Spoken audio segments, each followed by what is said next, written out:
Pronto.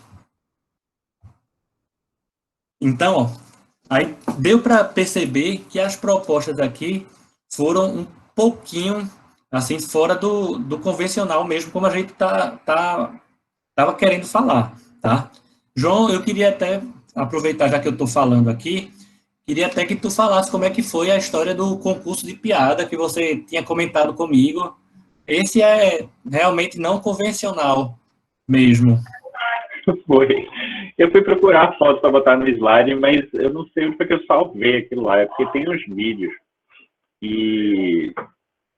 Mas foi nessa proposta, né? Essas disciplinas que a gente tem de metodologia é esse grande laboratório, né? A gente poder, né, trocar possibilidades com os alunos, né? E aí eu estava com eles em metodologia do ensino de física 2. E aí, em metodologia, ia discutir termodinâmica, né? Tinha transposição didática, né? Era esse o currículo, né? O programa. E aí, né, discutindo com eles essas possibilidades, né? Eu fiz esse paralelo da piada também como uma transposição.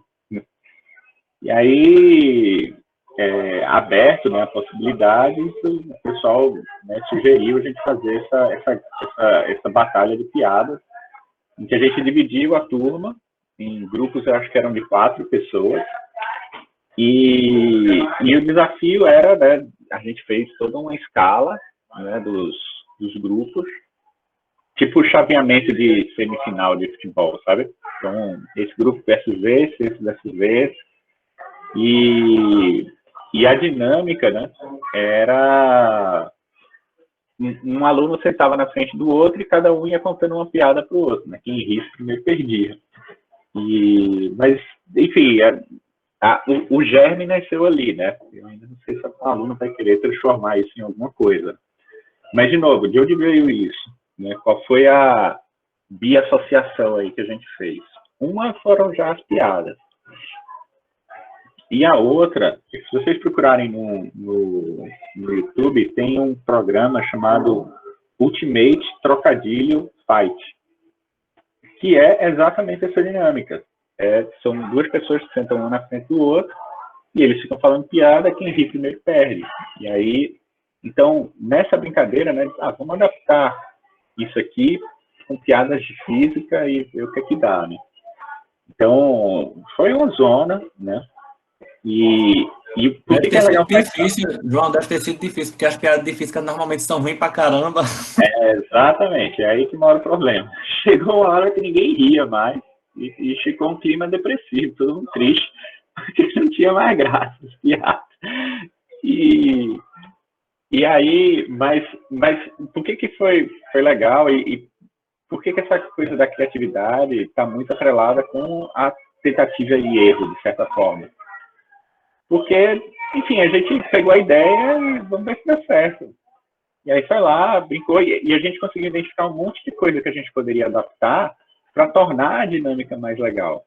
Então, uma coisa, por exemplo, foi o tempo.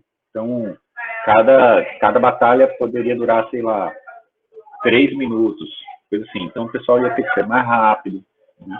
Então, são pequenas coisas desse tipo que é abrir para o teste, né? Para abrir para essa possibilidade. Então, o relato de Micaías com essa atividade, com o texto bíblico, é massa, né? E é ruim você ter, ao mesmo tempo, esse lado de, a revista não quis aceitar. Qual é o problema, né? Você está relatando, você está mostrando, né? Tá permitindo criar mais conhecimento ali, né? A gente tem professores que estão em escolas adventistas e tal, que poderiam se aproveitar disso também. E justamente sair né, V igual a V0 e tudo mais. Então, e aí a gente não fez mais, né? Porque aí foi só uma vez, mas essas disciplinas de metodologia, elas são super legais, porque você sempre pode transformar ela num grande laboratório, né? Então, E aí eu fui pedindo, eu saía, dividia os temas, disse, ó, vocês têm que preparar aula usando história em quadrinho. Ah, não sei o que, não sei o que, se vira, vai atrás, pega um quadrinho pronto, cria um quadrinho, faz o que vocês quiserem. Então, a gente fica numa posição um pouco mais confortável porque a gente só joga o problema, né? Deixa os alunos se virarem. Mas, e dá para sair muita coisa legal. Então, eu vou ver se eu acho o vídeo, eu mando depois para mim cair, compartilhar com vocês. Eu realmente não achei. E assim, era a dinâmica tão divertida porque era todo mundo com celular, assim, parecia uma arena, parecia show, todo mundo querendo filmar a dinâmica, justamente que é uma forma de você ver que era uma novidade, né, que era uma dinâmica diferente. E assim, parte, né, de uma possível crítica, né, seria, mas que conteúdo você está ensinando aí com isso aí e tal. Nesse caso, a gente estava discutindo metodologias. Eu não estava querendo focar num conteúdo específico, mas surgiam muitos conteúdos ali, né? Então, essa brincadeira que eu falei do comprimento da onda e tal, você tem um conteúdo ali, né? No fim, as pessoas riam muito mais da forma como os alunos estavam contando as piadas do que pela piada em si, né? O pessoal levou fantasia, ficava se fantasiando, ficava contando as piadas. E então, mas foi legal. Eu devia ter achado essa foto, mas não achei. Pois é, João. E aí tem um negócio que é do professor ter um sentimento de empatia, se colocar no lugar do aluno, ver uma coisa que seria interessante para que ele vivesse também, tá? Aí eu lembro uma situação minha, eu, enquanto professor da terceira série do ensino fundamental, tá certo, dando aula de ciências, aí que hoje em dia é o quarto ano, aí na época, eu falando sobre a parte de calor e tal, aí um aluno veio perguntar para mim, professor, o que é o zero absoluto? Aí eu chego a me espantei assim, o aluno, aí eu perguntei, você está assistindo os Cavaleiros do Zodíaco, né? Aí o menino, o senhor assiste? Tá, pronto. O menino era o meu maior ajudante toda a aula. Um negocinho simples desse, tá? Mas despertou, ele viu que eu conhecia tal, que não cortei a proposta, a pergunta dele. Eu fui respondendo depois dentro do que dava para falar com ele, tá? Mas foi bem, bem bacana, assim, porque depois, nas outras aulas, foi um aluno diferente por causa disso. Aí, às vezes, a gente sabe que, pronto, quando a gente está trabalhando na universidade, no curso de física, todo mundo lá deve gostar de física, né? Senão não deveria estar no curso, tá? Mas se a gente está na educação básica, não é assim.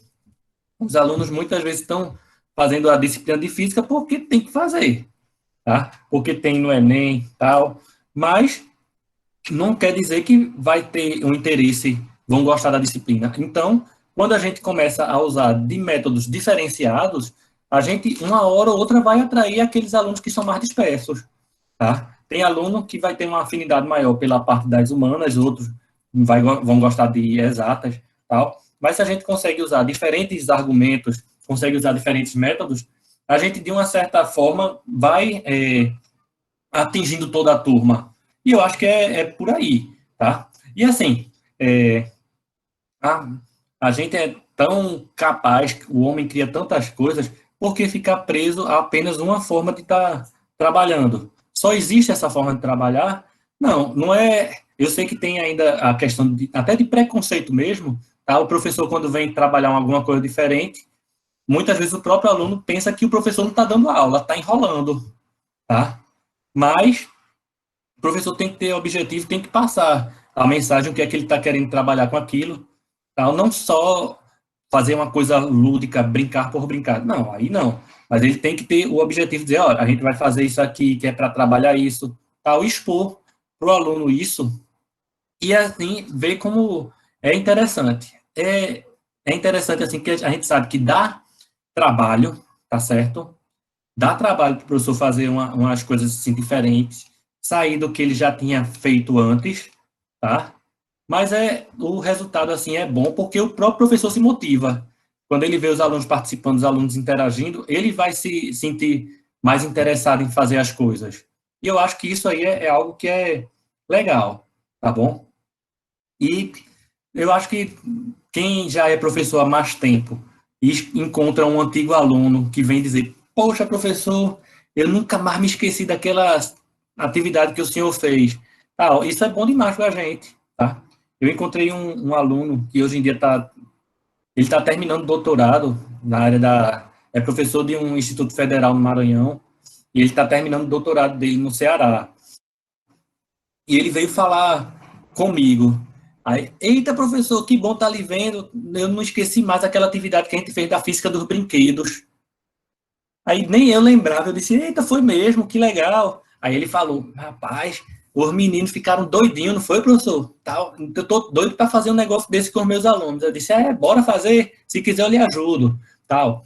Aí, assim, a gente vê que saímos do tradicional e gerou um impacto, tá? E isso daí, o aluno, isso ficou marcado para ele, e eu tenho certeza que para algumas daquelas crianças também, tá? Aquilo também ficou marcado, tá certo?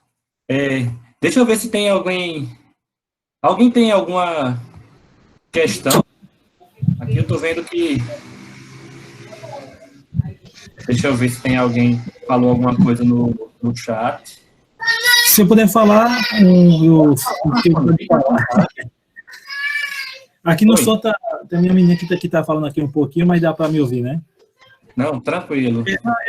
Que quando vocês falam essas coisas, eu acho muito interessante, né? É que eu me lembro que uma vez eu fui para o Simpósio Nacional de Ensino de Física, lá, mais de uns 10 anos lá atrás, né? Eu me lembro, né, que aí teve uma experiência no ensino de física na rede pública do Rio de Janeiro, né? Falando, a gente optou por não iniciar por cinemática. A gente vai dar por termologia. Porque cinemática, né, quando você vai começar a dar física por cinemática, é muito burocrático.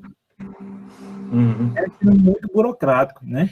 E além do mais, né, ele não começa por nenhum fenômeno. Não tem nenhum fenômeno ali.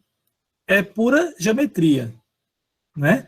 E o aluno que chega geralmente no curso de física, né, ainda não é seguro muito das ferramentas matemáticas, né? Aí, pois bem, né? Aí vira um suplício, né, para o aluno, né? E aí eu me lembro de uma conversa com o professor Antônio Murilo, né? Que lá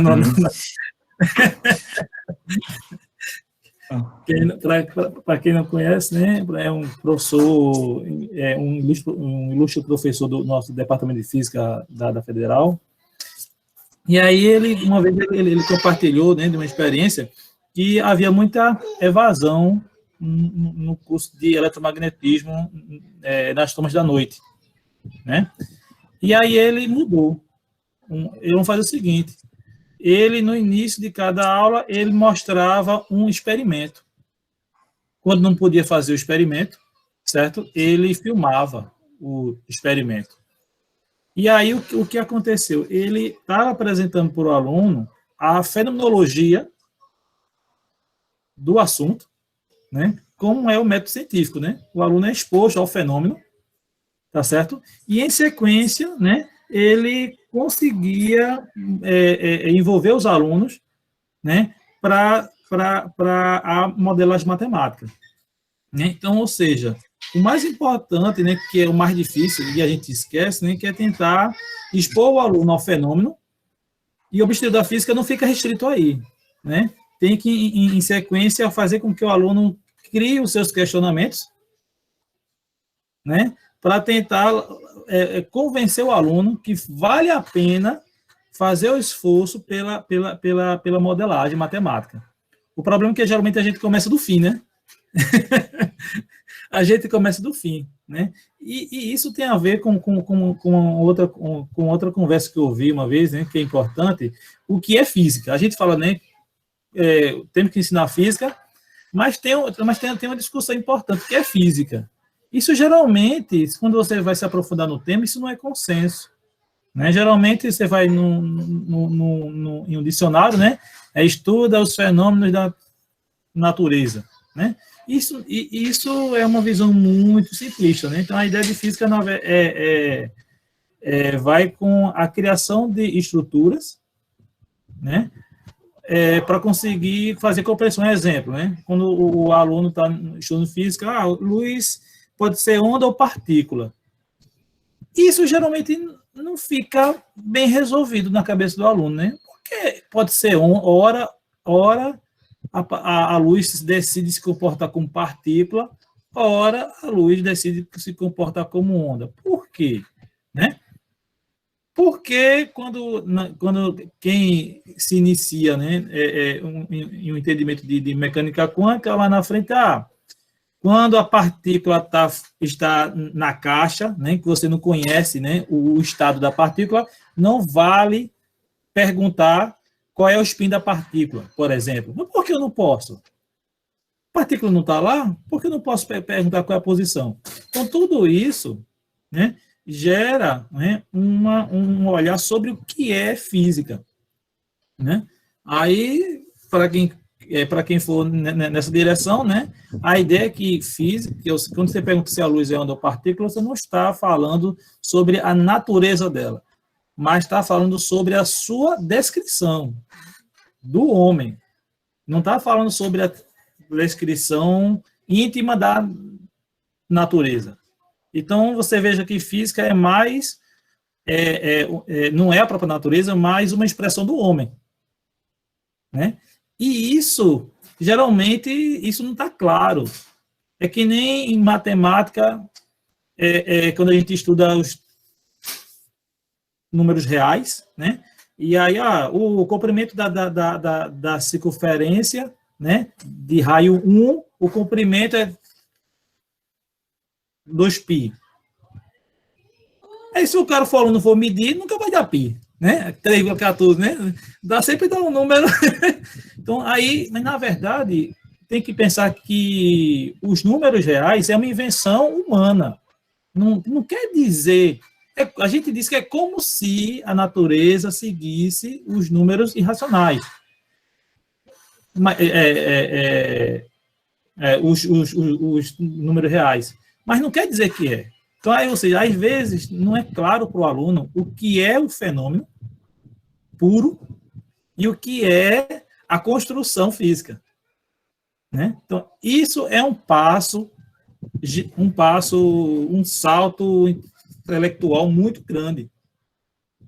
E muitos professores, pelas dificuldades que enfrenta, simplesmente opta por não enfrentar isso, né? Isso que e tem outras, ou seja, se você for entrar em física mesmo, tem várias visões, o que é física, tem a visão emergentista, né? Tem a visão reducionista, que física pode ser reduzida ao estudo, né, dos constituintes básicos. Já vai ter outro dizer, não, mas não adianta eu ter a equação do tudo, que isso não vai me dizer nada, porque quando eu for estudar algum fenômeno de matéria condensada, eu tenho que simplificar o meu sistema. Então, ou seja, o problema é você conduzir o aluno a essa atmosfera. Mas, para isso, você tem que conseguir fazer com que o aluno entenda, né, o que é o fenômeno. Isso serve até para o dia a dia, porque hoje, né, o pessoal brinca, né, que a gente tem uma dificuldade de convencer, explicar a física, e agora a gente tem que dizer sobre conceitos básicos da ciência, né? Você tem o misticismo quântico, né? E outras coisas mais loucas ainda, né? Então, ou seja, a coisa mais importante que o professor faz é ensinar o aluno a pensar, identificar, certo, o que é o fenômeno e qual é o conceito que se faz para entender o fenômeno. Geralmente, isso está tudo misturado, né? E o aluno se vê perdido, né? Então, até para você, quando você pergunta qual é a idade do universo, isso não é uma resposta que você obtém diretamente por uma medida. Você tem que ter um arcabouço teórico. Existe a teoria da relatividade geral. Você tem medidas objetivas, que são medidas, você joga na teoria e ela cospe uma informação, né? Então, até para você conseguir olhar o mundo, você precisa ter lente, né? E, às vezes, o aluno não está preparado, acha que você faz uma primeira leitura e já tem o entendimento, né? Aí eu acho que o desafio, encerrando, né, que eu já me provoquei para uma intervenção, é, quando eu estou ensinando física, né, é conseguir, né, convencer o aluno, e aí você supõe que o aluno já tem contato com o fenômeno, né? E no ensino médio, né, é mais problemático ainda, né? Não sei as suas experiências, né? Qual é a natureza da dúvida do aluno? Às vezes o aluno não sabe nem por que não está entendendo. Vou encerrar aqui. O João que quiser comentar. Aí é por aí mesmo, Marconi, que você estava falando, tá? Aí que os alunos não tem uma visão daquilo que está sendo falado, acaba sendo física muito, muito abstrato para eles, tá? Eu lembro um texto que eu li, que é do Rubem Alves, que as mãos falam, a cabeça pensa, uma coisa assim. Aí que ele diz que acho que é na Noruega, a escola ensina lá as crianças a construírem um navio viking. Aí tem os conteúdos inseridos para fazer essa construção. Ele vai falar de densidade, de impulso, vai falar de arte, vai falar das formas geométricas, etc. E ele diz que é a escola que ele queria, porque é uma que faz sentido para eles, porque eles conseguem ver utilidade naquilo que eles estão aprendendo. Tá? Aí é mais ou menos por aí, tá? Aí eu lembrei de um outro texto também do Hélio Carlos Ricardo, que fala de contextualização, que diz que a contextualização ela deve ser de uma forma que parta do fenômeno no dia a dia do aluno, tá certo? Do cotidiano dele, mas que depois volte para lá, para a realidade do aluno. Não é só usar como ponto de partida e se afastar cada vez mais. Não, ele usa como ponto de partida, mas depois trabalha de forma que o aluno consegue aplicar aquilo na vivência dele. Tá? Isso é um exercício difícil, muito difícil. Tá? O Marconi falando, aí eu só fico me lembrando, por exemplo, as minhas aulas de cálculo. Tá? Por quê? Porque nas aulas de cálculo a gente aprendia a fazer as integrais múltiplas, a fazer os teoremas lá, as coisas, tudo. Tá, mas eu falando de mim, tá? Se eu me deparar com um problema real, eu não vou saber montar uma equação para fazer o cálculo, porque eu já pegava as contas feitas, os problemas lá armados. Tá entendendo, Marconi, qual a diferença? Então, aí assim, eu mesmo não vou conseguir nem modelar ele para resolver através do cálculo. Então, poxa, era isso que a disciplina queria? Eu sei resolver, mas eu não sei propor nada, não sei encontrar um problema que eu possa resolver usando essa ferramenta que eu aprendi. Então, tem algo falho. Tá? Eu não consigo ver o problema para eu fazer isso. Só quando eu vou trabalhar um gráfico, aí a área embaixo do gráfico, tá? Aí é pouco. Isso é pouco, tá? É bem pouco, não é um problema real, uma coisa que a gente se depara no dia a dia da gente, tá? Aí eu acho que é mais ou menos por aí o que tu estava comentando, né? E quando a gente vai ensinar, né? E isso se dá geralmente em muitas áreas do conhecimento, né? Que a gente geralmente se apega ao método, né? Então, ou seja, quando a pessoa se diz especialista em um campo, a gente quer supor que ele é especialista aquele objeto de estudo, mas na prática ele é especialista em um conjunto de técnicas que geralmente serve para aquilo, né? Então, a mesma coisa acontece com o professor. Vamos pegar o professor de física, vamos falar das outras áreas, não, vamos falar da nossa, né?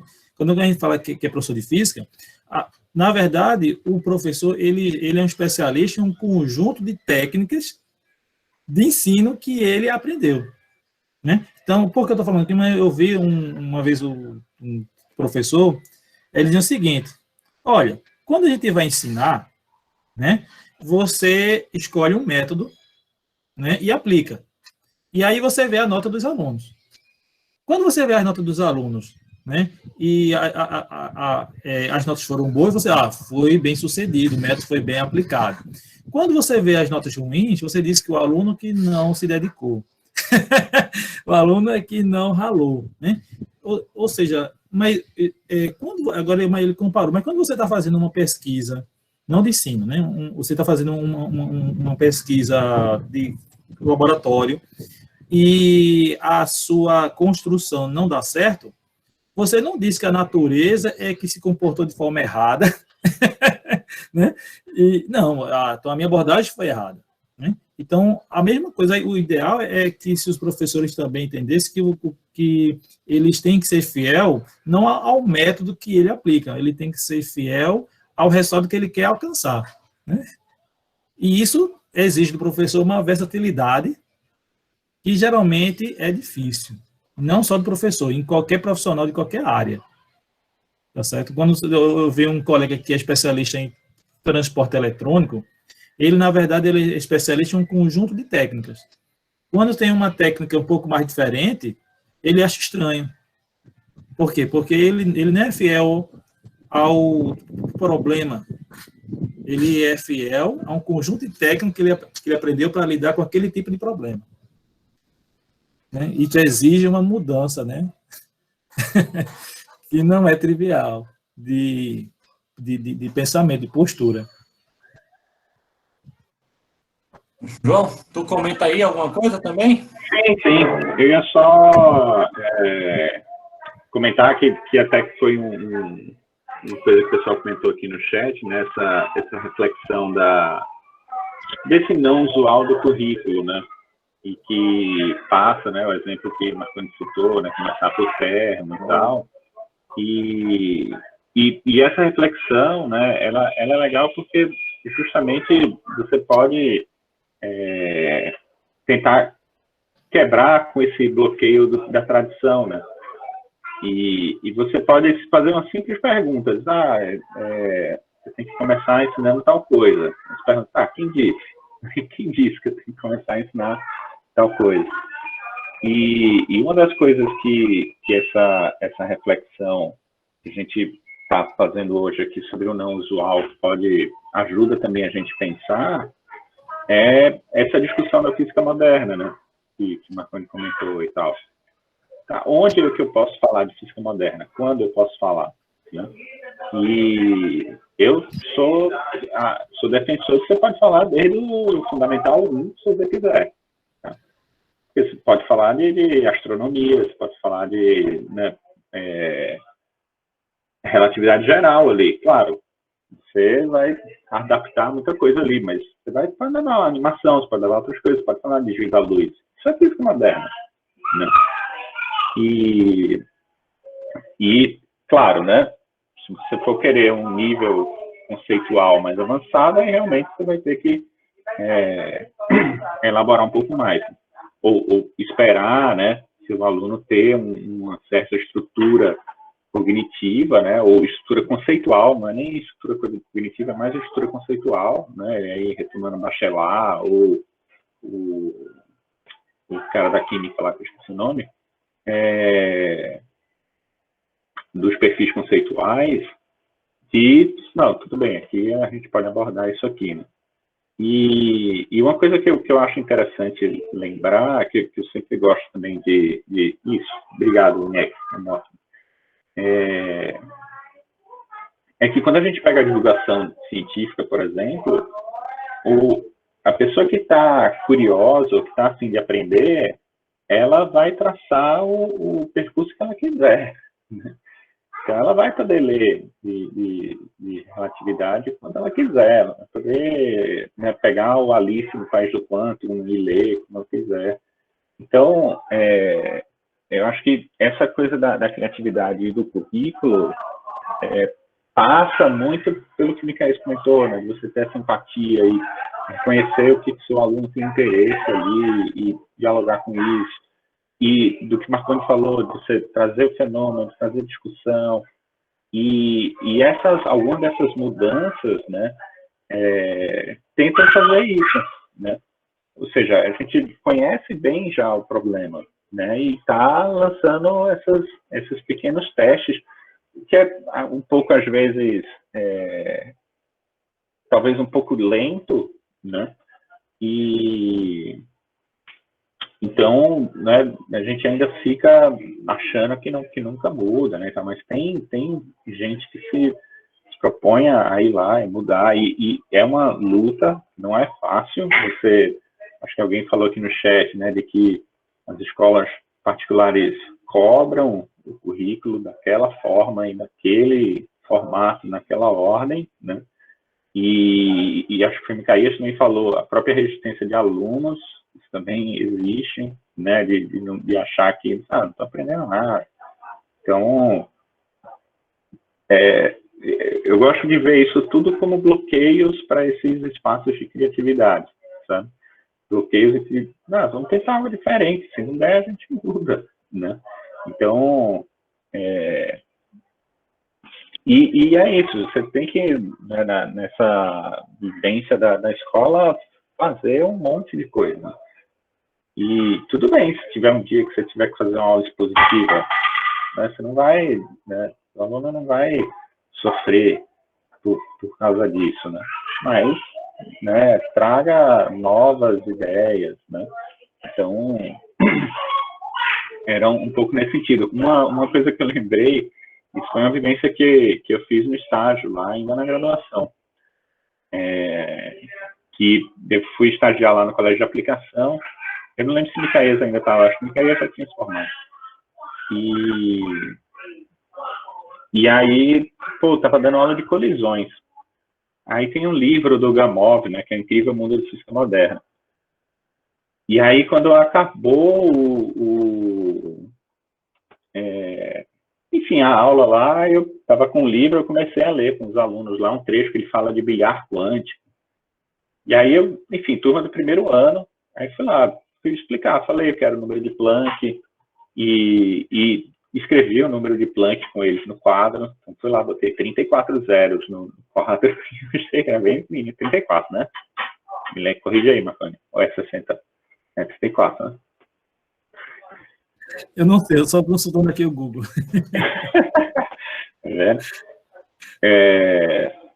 Então, eu acho que é isso, acho que são esses espaços a gente ir testando e vendo no que dá, né? Pois é, deixa eu só falar uma coisa aqui. Tá aqui o Marconi tinha falado aí da questão das técnicas e tal, aí talvez dando a visão do professor como uma pessoa que sabe as técnicas. Deixa eu só dar um adendo em relação a isso, tá certo? O professor tem que saber as técnicas também, mas o professor tem que ter uma base sólida no conteúdo. Não pode ser resumido só a uma coisa nem a outra, tá? Não é um professor, aquele que sabe só o conteúdo não vai ser um bom professor, e o que sabe só o método também não vai ser um bom professor. Tem que ter essas duas coisas e a capacidade de utilizar esses conhecimentos diferentes em diferentes momentos, tá? Feito a gente tá comentando aqui, tá bom? Então, eu acho que é interessante uma discussão dessa. A gente, no pouco tempo aqui que a gente falou, a gente já viu várias ideias diferentes, tal. Tenho certeza que pegar os que estão participando aqui com a gente, alguns foram do PIBID, já aplicaram algumas atividades diferentes no PIBID. Tem o Diego aqui que trabalhou com RPG, que expôs na outra semana, tá certo? Bonier, que trabalha com a natureza da ciência, com os textos históricos, etc. Então, a gente vê que tem muitas possibilidades, tá? Para o professor atuar, e não precisa ficar preso naquela caixinha, tá? Terrenu já falava do hábitos, que é aquela coisa que o professor vai no automático. Então, se o professor começa a pensar formas diferentes, a trabalhar diferentes métodos, diferentes materiais, etc., o hábitos dele vai sendo modificado e ele vai ter um repertório maior de ação, tá? E isso é bacana. E, assim, Eu acho bem triste aquele professor que chega com aquele caderninho de folha amarela, tá certo? Para dar as aulas do mesmo jeito. Transparência, lembra? As transparência, a galera leva transparência, botava no projetor. Pois é, aí é do mesmo, a mesma Né? coisa que ele fazia há 30 anos atrás, pô. As coisas vão mudando, a forma de, não que o conteúdo de física vá mudar, mas a abordagem muda, o contexto social muda, e isso faz o professor mudar também a forma dele trabalhar, tá bom? Eu acho que isso... Fala, Marconi, pode falar, pode falar. Não, é que você vai dizer o seguinte, quando você vai aplicar uma proposta, né, você já teve alguma experiência anterior com aquela turma, né, ou com aquele tipo médio, né, de aluno que você recebe, né, e você tem que identificar qual é a natureza do problema para propor algum método diferente, né, ou seja, você primeiro tem que, se você não tiver nenhuma noção, qualquer rumo serve, né, mas se você já tem, né, o problema típico do aluno é esse.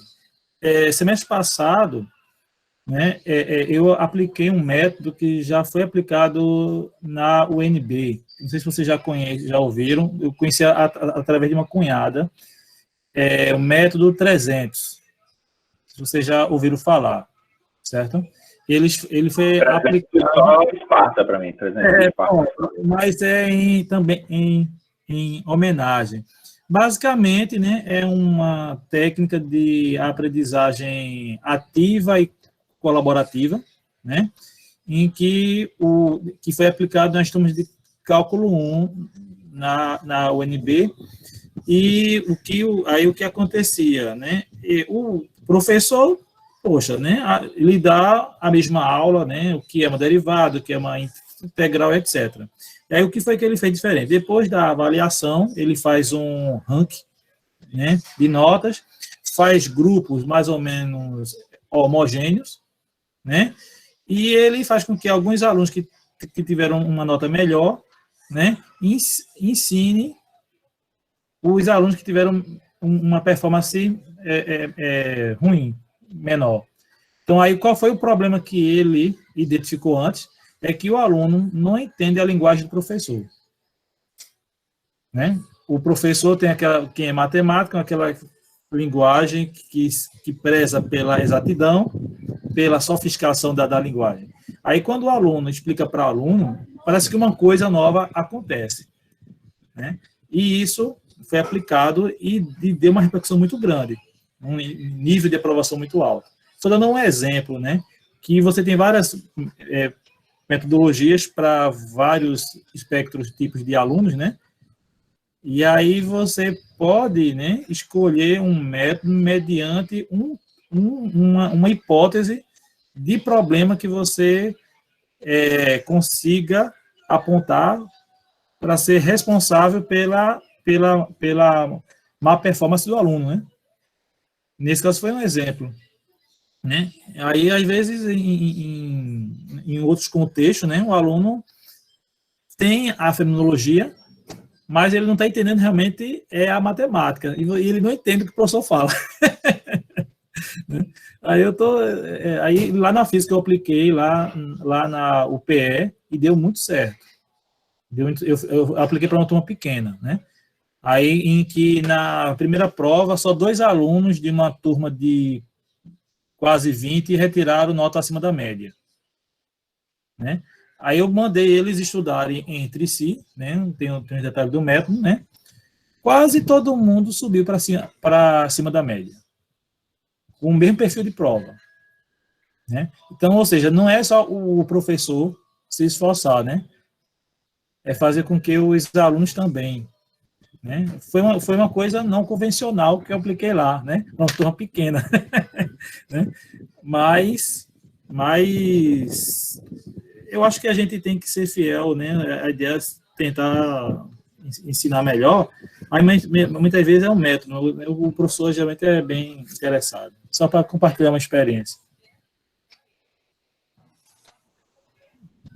E, Marconi, é interessante a gente ter a convicção do seguinte, saber, né, que tem que ter comunicação quando a gente fala com o aluno. E para ter comunicação, tem que ter o emissor, receptor, que no caso é o aluno, e a mensagem que o aluno entenda. Se o aluno não entende a mensagem que o professor fala, não tem comunicação. Então, Exato. é isso. Aí, assim, se fica num rigor tal, que o aluno não consegue nem entender o que é que o cara está falando, como é que ele vai compreender a aula do cara? Tá? Aí, às vezes, o cara quer imitar os ministros do Supremo e fica com aquele palavreado bonito lá, para chamar o outro de idiota, tá? Aí vem todo com um arrudeio lá para xingar o outro. E no final das contas, quem não entende acha até que tá dizendo que o cara é o bonitão das tapiocas, tá? Então, tem que ter essa linguagem acessível, né, pro aluno, tá? E assim, é isso que a gente tá falando. É um exercício danado, professor, bom demais isso. O professor refletir sobre sua própria prática, o professor ver o que é que ele tem alcançado com os métodos que ele tem aplicado, tal. E assim, é bom o professor também pensar no que ele faz. Não estou dizendo que o culpado é o professor, não, viu? Mas eu estou dizendo que é bom esse exercício até para o próprio professor se motivar, tá? Porque o dia a dia da gente é estressante.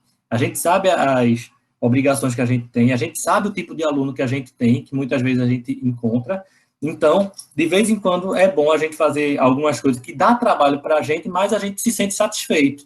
A gente vê que o aluno se interessa, que o aluno consegue alcançar um resultado melhor. Nós, enquanto professores, vamos ficar também satisfeitos com isso, porque a gente vai ter uma convicção que a gente está fazendo um trabalho bem feito, tá? Não é aquela coisa, tá, minha função é dar aula, então eu vou passar isso aqui e jogar no quadro, pronto. Estou fazendo minha função. Será que sua função é isso? Ou sua função é fazer o aluno aprender? Entre ensinar e aprender tem uma diferença grande, tá? O professor ensina, mas nem sempre o aluno aprende. Então, o que é que o professor pode fazer para que o aluno aprenda? Qual o papel do aluno em relação ao seu próprio aprendizado? Tá? A gente fala das metodologias ativas, etc. Então, acho que é coisas boas a gente tá pensando. E isso aí não é pensar uma vez na vida, não. Deve ser um exercício constante para o professor, isso. Tá? Sim, e é isso, né? Então, o problema vai estar sempre surgindo, né? Porque você tem muita coisa ligada, né? Então, os problemas vão mudando e eu acho que esse problema, pergunta, né? Como ensinar tal coisa, ou como alguma coisa vai estar sempre aí, né? A gente está no momento que agora é exatamente isso, né? Como ensinar virtualmente, né? E a gente nunca mexeu nisso nas nossas graduações, né? Tinha uma experiência ou outra aqui, né? Então, tudo isso está tendo que ser reinventado. E mesmo o professor lá da sua notinha amarelada também, né? E pode ser um momento rico para pensar essa criatividade e pensar esses outros caminhos, né? Virtualmente já não dá para pensar uma avaliação como ela era lá na área 2 ou na faculdade, ó, senta todo mundo aí, tem que fazer a prova, não pode consulta, não pode nada. Só que agora o cara está em casa. E aí? Chegar lá na casa de cada aluno, aplicar a prova para cada aluno. Então, isso tudo precisa ser repensado, né? Então, e olha, né, que agora vai ter que aplicar a prova, né? E tem que ser uma prova sabendo que o aluno tem contato com o livro, né? Ou com os outros amigos, né? Galera, vamos abrir uma sala aí, vamos fazer junto. Que nem a gente sempre fez a lista, né? A gente sempre fez a lista de exercícios todo mundo junto. Então, ou seja, vale uma reflexão. Né? Por que não consultar, né? Então, o que eu estou achando muito legal, né, de toda a conversa, é como a gente vê nessa temática, como está tudo ligado, né? Como o fenômeno educacional está abarcando tudo. Né? A gente está falando, pensando em criatividade, mas está tudo ligado, né? A forma como a escola está estruturada, a forma como eu quero que meu aluno pense ou aprenda, a forma como os conteúdos vão aparecer, né? Isso, de fato, são problemas que estão sempre aí, né? E como que ele falou, a gente não vai ter a resposta o tempo todo. Então, vamos se reinventando, vamos fazendo teste, né? Pô, o teste que o Marconi fez com essa metodologia é muito bom. E aí, pô, teste, aí beleza, funcionou com 2 turmas. Aí na terceira você já veio, tá, mudar isso aqui. E aí, mais pra frente já não pegou direito. Então, aí, eu posso usar essa junto com essa outra. Então, é ter essa noção que não vai ter um método 100% confiável, né? 100%. Porque aí, senão, a gente não precisaria estar aqui, né? Se fosse Não, pois matrícula. é, e essa questão, João, também é bom porque o cara vai aplicando o método dele próprio aplicável nas suas próprias turmas. Cada um tem uma turma diferente. Então, uma turma de um perfil de aluno, mas tem muitos alunos, e a turma desse mesmo perfil de aluno com poucos alunos. Tá? Aí, se eu tenho uma turma com aluno que veio de, sei lá, de escola pública, talvez seja diferente de uma turma de aluno que veio de escola que fazia preparação para o ITA. Então, é complicado isso, e assim, e é o dia a dia do professor que vai fazer isso, né? Aí, como o Luciano Cabral aqui comentou no chat, o professor precisa ter empatia com seus alunos, saber se colocar no lugar dele, que muitas vezes a gente não se coloca, porque a gente sabe o assunto, acha que o assunto é simples, mas a gente não lembra da época que a gente era aluno, que sofreu quando pagou as disciplinas. Eu lembro quando eu tive aula com o Murilo, Marconi falou dele, eu tive uma dificuldade danada, tá? Mas depois eu entendia como era que ele trabalhava tal e achei ele um professor bacana. Ele tinha ele procurava trazer algumas situações práticas no dia a dia, tá? Então achei bacana isso, tá? Eu estou vendo aqui o comentário do Paulo Douglas também, falando da segunda etapa da técnica de Feynman, ensine ou finge ensinar para uma criança. Isso daí eu gostava quando eu trabalhava no Museu de Ciências Espaço Ciência, em Pernambuco, que eu atendia todo tipo de pessoa. Atendia criança da educação infantil a grupo de pós-graduandos. Tá? A gente atendia gente do Brasil, eu atendia gente de fora. Era bem interessante porque a gente explicava as mesmas coisas para todo mundo. Então, a gente tinha que saber adaptar a linguagem para o público que a gente estava trabalhando. Isso foi um exercício de didática muito bom. Se eu consigo explicar, como o Paulo Douglas falou ali, para uma criança, então, com alguém que tenha um arcabouço teórico, matemático, de repente maior, vai ser muito mais simples, tá? É legal demais isso, tá bom? Ah, algum comentário a mais? Eu estou vendo que o pessoal falando aqui no chat, mas é mais uns comentários, tá? Não estou vendo muita pergunta. O Boniek está quietinho aí também, tá certo? Então, se não tem mais coisas aqui, não tem mais comentários, mais perguntas, eu quero agradecer novamente aqui ao João, tá bom? Muito bom esse momento aqui dessas lives, e eu estava fazendo uma continha, eu acho que foram 17 ou 18 pessoas que participaram aqui apresentando coisas nessas 10 lives, então foi bacana demais, porque a gente ampliou a rede de contatos da gente e deu uma possibilidade boa para o aluno que está em casa aprender ou ver outras experiências, tá bom? A gente está disponibilizando esse material e eu acho que isso aqui é uma coisa nova para a gente, mas tem sido um teste bem bacana, tá? A gente, quando para aqui no grupo, a gente vê que tem pelo menos se inscreveram na atividade de extensão, gente de basicamente todos os estados do Brasil. Interessante essa capacidade que a gente tem aqui nas mãos da gente e a gente não aproveita, tá? Gente da CBPF, tal, gente da USP, gente da Federal do Rio Grande do Sul, gente de Tocantins, dos estados do Nordeste todo. Então, foi muito, muito bacana, tá? Muito bacana essa troca aqui. Eu tenho certeza que depois dessas lives, algumas parcerias vão ser feitas, tá certo, João? Já está combinado aí, tá bom?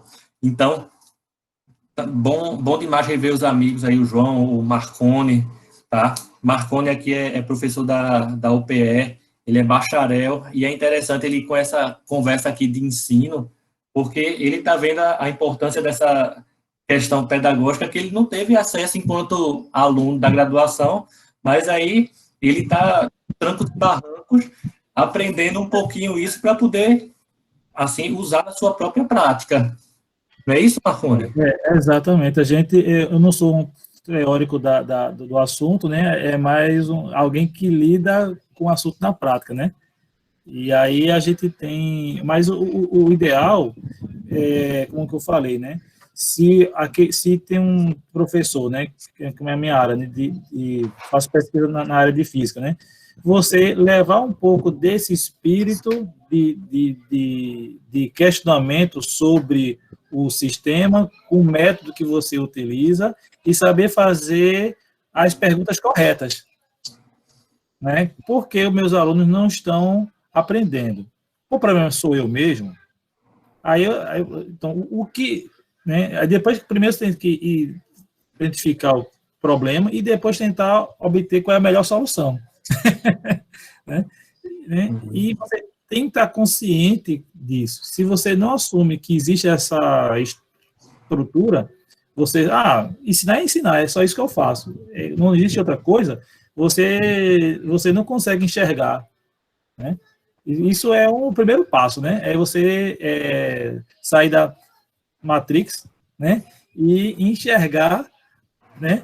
Quais são os outros graus de liberdade, né? Que o sistema apresenta e não ignorá-los, né?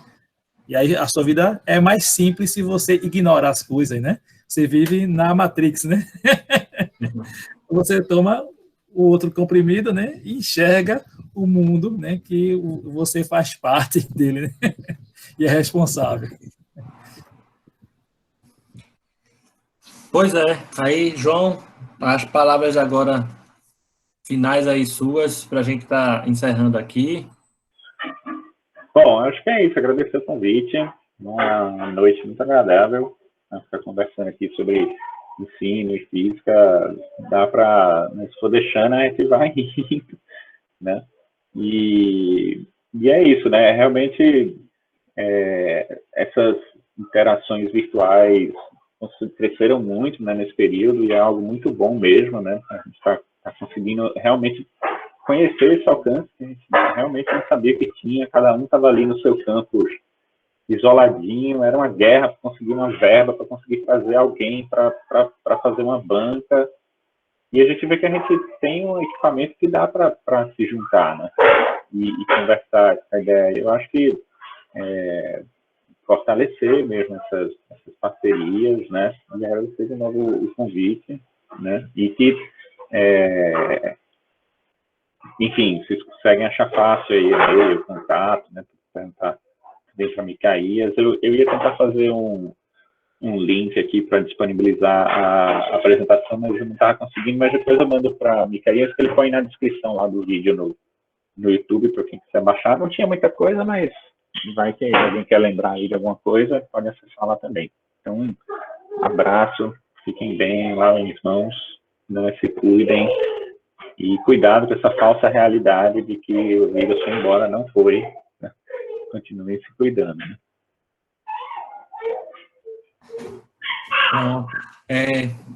Deixa eu interromper aqui. Quero agradecer aqui e a gente vai finalizando, tá bom?